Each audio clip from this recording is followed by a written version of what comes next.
இங்கே பக்கத்தில் வாங்கலாம். இது சிவனோட அனுமதி இல்லாமல் அவர் தொடக்கூட முடியாது. இன்னும் எதுவுமே ஊற்றலை. இது அபிஷேகம் பண்ணி கிட்டத்தட்ட 1 வாரத்துக்கு மேலே ஆகுது. இங்கே பார்த்தீங்கன்னா தெரியும். இது முந்தைய பிரதோஷம் அன்னைக்கு இந்த பூஜை செஞ்சுருக்காங்க. சிவலிங்கத்துக்கு மேலே நீர் சொட்டிக்கிட்டே இருக்கிற மாதிரி வடிவமைப்பு பண்ணியிருப்பாங்க.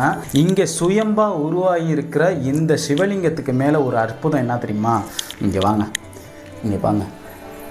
எந்த ஒரு கல்லுலையுமே நீர் பார்த்திங்கன்னா ரொம்ப நாள் இருக்காது, உறிஞ்சிரும். இதில் பாருங்கள், இதில் இப்போ மட்டும் இல்லைங்க, எப்போதுமே இதில் நீர் இருந்துக்கிட்டு அவங்களும் தொடச்சி எடுத்துடுறாங்களா?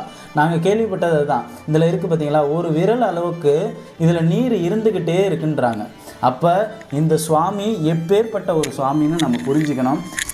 எங்கும் பார்க்க முடியாத அளவில் இது சுயம்பா உருவான ஒரு மூர்த்தி தான். பாருங்க, சுவாமியை நான் காமிக்கிறேன்.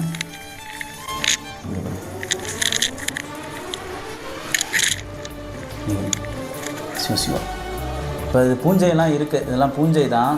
இங்கே பாருங்கள், இதெல்லாம் பூஞ்சை. இந்த சுவாமியை, இது போன்ற சுவாமியை நீங்கள் எங்கேயாவது பார்த்துருக்கீங்களா? சுயம்பா உருவான அற்புதமான ராஜேந்திர சோழனால் கட்டப்பட்ட அற்புதமான ஒரு கோயில் இந்த நிலையில் இருக்கிறது. அனைவருடைய கண்ணிலையும் கண்ணீர் தான் வரும்.